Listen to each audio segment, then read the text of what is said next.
अगर सरकार के योजनाओं का उल्लेखन बैठ के बेहतर ढंग से किया जाए तो आप समझ सकते हैं कि जिस राज्य में चुनाव होता है उस उल्लेखन में आपको उस राज्य का नाम बार बार नज़र आएगा। कल प्रधानमंत्री नरेंद्र मोदी ने जनता को संबोधित किया। इस दौरान अनाज देने की बात कही, बहुत अच्छी बात थी, लेकिन उन्होंने जिक्र किया छठ का।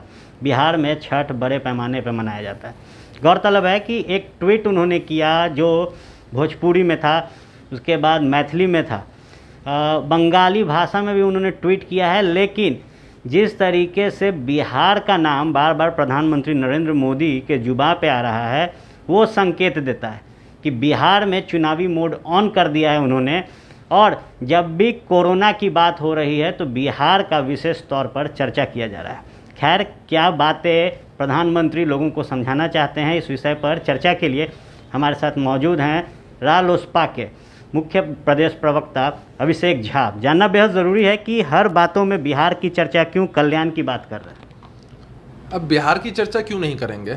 आप जानते हैं कि बिहार में विधानसभा का जो चुनाव है वो सर पे है और इमोशनल करने की राजनीति इन लोगों की शुरू से रही है। आपने देखा है कि राष्ट्र के मुद्दे पर कैसे इमोशनल करके ये लोग वोटों का ध्रुवीकरण करते हैं। तो ठीक उसी तरह से आप समझ सकते हैं कि बिहार का चुनाव सर पर है।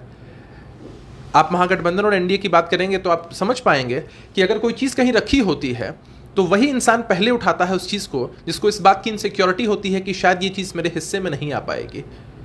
ठीक उसी तरह से एनडीए के लोग इस बात को जानते हैं कि चुनाव में उनकी बुरी हार होने वाली है। इस वजह से शायद वो लोग कोरोना जैसी महामारी में जो लोग फंसे हैं उनकी सुध लिए बगैर चुनाव की तैयारी कराने में इतने व्यस्त हैं। वर्चुअल रैली कर रहे हैं, लगातार संगठनों की बैठक कर रहे हैं। तो यही इनकी मंशा रही है शुरू से, इमोशनल करना है, इश्यूज को चुनना है और लोगों का वोटों का ध्रुवीकरण करना है।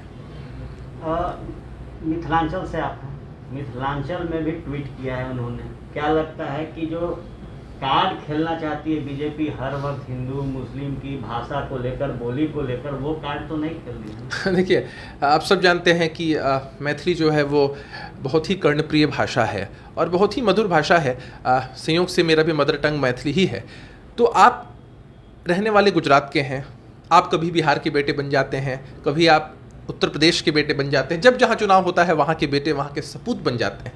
आप लोगों को इमोशनल करने का एक प्रयास ज़रूर करते हैं, लेकिन लोगों तक इस बार राहत नहीं पहुँच पाई है। और इस बार जो व्यापक महामारी थी वह किसी एक इलाके तक सीमित नहीं थी और बिहार तो इससे एकदम अछूता नहीं था। यहाँ के जो माइग्रेंट वर्कर्स थे, जो बाहर फंसे हुए थे, उनको वापस आने में कितनी कठिनाई झेलनी पड़ी है और अब तक उनके पास कोई सुख सुविधा नहीं पहुँच पाई है। ये सारी बातें उजागर हो चुकी है। तो आप लाख कोशिश कर लें, आप मैथिली में बोलें, आप भोजपुरी में बोलें, आप मगही में ही क्यों ना बोलें, लेकिन जनता इस बार आपकी सुनने वाली नहीं है। मीठी मीठी बोली बोलकर तो लुभा रहे हैं। आप लोग के यहाँ क्यों अभी तक समझौता नहीं हो पा रहा है? क्यों आप लोग एक मंच पर नहीं बैठ पा रहे?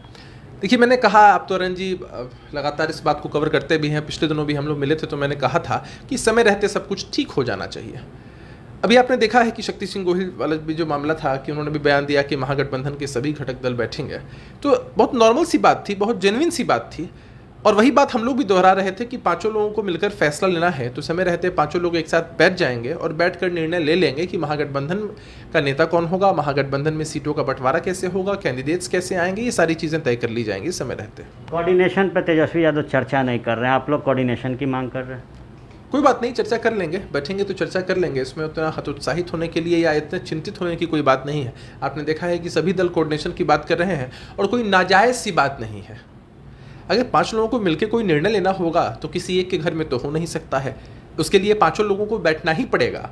तो बस वही सिंपल सी और छोटी सी बात है कि 5 लोगों को बैठना है, बैठकर निर्णय लेना है। समय रहते कोऑर्डिनेशन कमेटी भी बन जाएगी और सब कुछ सुचारू ढंग से हो जाएगा। फिलहाल हमारी सबसे बड़ी प्रायोरिटी ये थी कि कोरोना जैसी जो दिक्कत आई है उसमें जो भी लोग जूझ रहे हैं उनकी आवाज़ को हम बुलंद करें विपक्ष होने के नाते। नाजायज़ नहीं है मांग तो क्या नज़रअंदाज है? ऐसा भी नहीं कह सकते हैं। आप तो देखते हैं लगातार वो उन्होंने कभी ऐसा नहीं कहा है कि हम बैठेंगे ही नहीं, हम तय ही नहीं करेंगे, हम करेंगे नहीं। हर पार्टी का अपना अपना दायरा होता है। आप समझ सकते हैं कि आरजेडी के लोगों ने अगर तेजस्वी यादव जी को मुख्यमंत्री का उम्मीदवार बनाया है तो इसमें कोई दिक्कत की बात नहीं थी। उन्होंने कभी ऐसा नहीं कहा है कि हम बैठेंगे ही नहीं, हम बात ही नहीं करेंगे। कहाँ ऐसा होता है? लोग बैठते ही हैं, बात ही करते हैं, तो कोई नज़रअंदाज करने जैसी बात नहीं है मेरे हिसाब से।